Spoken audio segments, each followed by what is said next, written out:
నమస్కారం. కోవిడ్-19 తాజా పరిస్థితిపై జిల్లాల రౌండప్కు స్వాగతం.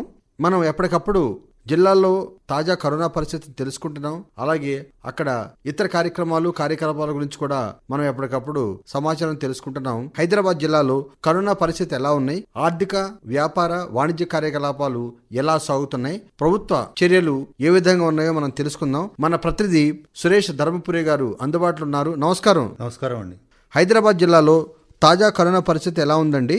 జిల్లాలో కరోనా కేసులు, రికవరీలు ఎలా ఉన్నాయి? కరోనా కేసెస్ చాలా తగ్గుముఖంగా పట్టినట్టు కనిపించింది. అంటే 1000 లోపల కేసులు రికార్డ్ అవడం, 10 లోపలే మృతుల సంఖ్య ఉండడం జరిగింది. ఇలాగే కొనసాగుతుంది అనుకున్నారు. కానీ దసరా పండుగలు అవి రావడంతో 1200, 1300 అలా రికార్డ్ అవుతుంది. కానీ మృతుల సంఖ్య 10 లోపలనే ఉంది. ఇది చాలా మంచి పరిణామం. ఫెర్టిలిటీ రేట్ తీసుకుంటే మనము రాష్ట్రంలో 0.56% గా ఉంది. అలాగే రికవరీ రేటు తెలంగాణలో 91.72% గా ఉంది.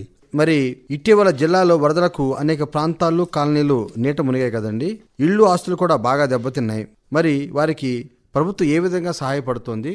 ప్రభుత్వము చాలా మంచి చర్యలు తీసుకుంది. చాలా ఏరియాస్ మనం ఊహించిన విధంగా నీట మునిగాయి. దీంతో ప్రజలు చాలా దెబ్బతిన్నారు. ప్రభుత్వం అప్రమత్తమై వారిని రిలీఫ్ క్యాంపులకు తరలించి సమస్య సద్దుమణిగేంత వరకు వాళ్లకు భోజన సదుపాయాలు అన్ని కల్పించడం జరిగింది. అలాగే దెబ్బతిన్న ఇల్లులో గానీ ఏమన్నా ఉంటే ఇమీడియట్ రిలీఫ్ గా 10,000 రూపాయలు కూడా డిస్పర్స్ చేసింది. ముఖ్యమంత్రి చంద్రశేఖరరావు జిహెచ్ఎంసీకి ఆల్మోస్ట్ ఒక 350 కోట్లు శాంక్షన్ చేయడం జరిగింది ఈ ఫ్లడ్ విక్టిమ్స్ కి. అలాగే 1 లక్ష రూపాయలు కూడా పూర్తిగా దెబ్బతిన్న ఇల్లులకి, పాక్షికంగా దెబ్బతిన్న 50,000 ఇవ్వడం జరిగింది. బాగుందండి. మరి రాష్ట్ర ప్రభుత్వం ప్రతిష్టాత్మకంగా చేపట్టిన 2 పడకల గదుల ఇళ్ల పంపిణీ ఈ మధ్య ప్రారంభమైంది. ఇది ఏ విధంగా కొనసాగుతోంది? మున్సిపల్ శాఖ మంత్రి తారక రామారావు గారు డబుల్ బెడ్రూమ్ ఇళ్లని జిహెచ్ఎంసీ ఏరియాలో, జియాగూడలో, కట్టల్ మండిలో, అలాగే గోడేకి కబర్లో కూడా ఇనాగ్రేషన్ చేయడం జరిగింది. ప్రభుత్వం దీనిపై 18,000 కోట్ల రూపాయలు ఖర్చు పెట్టడం జరిగింది. 2.7 లక్షల ఇల్లు కట్టే ప్రపోజల్ మన ప్రభుత్వానికి. జియాగూడలో 71 కోట్లతోని 840 బెడ్రూమ్ హౌసెస్ కన్స్ట్రక్ట్ చేయడం జరిగింది. కట్టెల్ మండిలో 10 కోట్లతో 103 ఇల్లులు కట్టడం జరిగింది. అలాగే గోడేకి కబర్లో 15 కోట్ల రూపాయలతో 139 ఇల్లులు కట్టడం జరిగింది. ఇది కొన్ని చోట్ల పంపిణీ కూడా జరిగాయి. ఈ మధ్య రాష్ట్ర ప్రభుత్వం ఒక పెద్ద చర్య తీసుకుందండి. భూముల కొనుగోళ్లు, అమ్మకాలు, వీటికి సంబంధించి ఒక విప్లవాత్మక పోర్టల్ను తీసుకొచ్చింది. దాని పేరు ధరణి.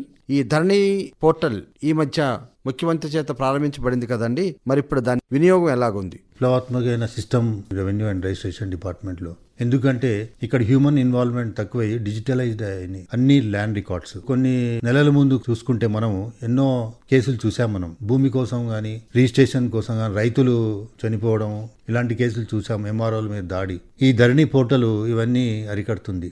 ఎందుకంటే దీంట్లో హ్యూమన్ ఇన్వాల్వ్మెంట్ తక్కువ. ముఖ్యమంత్రి గారు ఇది దేశంలోనే ఒక ట్రెండ్ సెట్ గా అవుతుందన్నారు. పోర్టల్ ని ఇనాగ్రేషన్ చేస్తూ ముడిచింతలపల్లి, మేడ్చల్, మల్కాజ్గిరి జిల్లాలో రిజిస్ట్రేషన్ కాగితాలు నాన్ అగ్రికల్చర్ ప్రాపర్టీస్ ఏదో ఉన్నాయో అవుతుందని చెప్పారు. అందుకు ఇది చాలా మంచి పోర్టల్.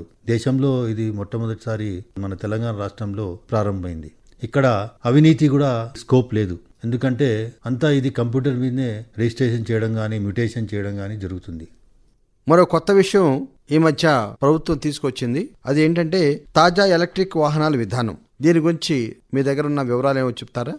ఐటీ శాఖ మంత్రి తారక రామారావు గారు ప్రారంభించారు Telangana electric vehicle and energy storage policy అని. ఇప్పుడు కాలుష్యం పెరగడంతో దేశాలు గాని, రాష్ట్రాలు గాని ఇది ఎట్లా తగ్గించుకోవాలనే దీంట్లో ఉన్నారు. ఎన్నోసార్లు ఎన్నో ప్రయత్నాలు చేశారు. భారత్ 4, భారత్ 5 అనే వెహికల్స్ కూడా తేవడం జరిగింది. కానీ ఎలక్ట్రిక్ వెహికల్ వాడడంతో ఈ కాలుష్యం అనేది చాలా మీటికి తగ్గవచ్చు అనే అంచనాతో రాష్ట్ర ప్రభుత్వం ఈ ఎలక్ట్రిక్ వెహికల్ పాలసీని ముందు తీసుకొచ్చింది.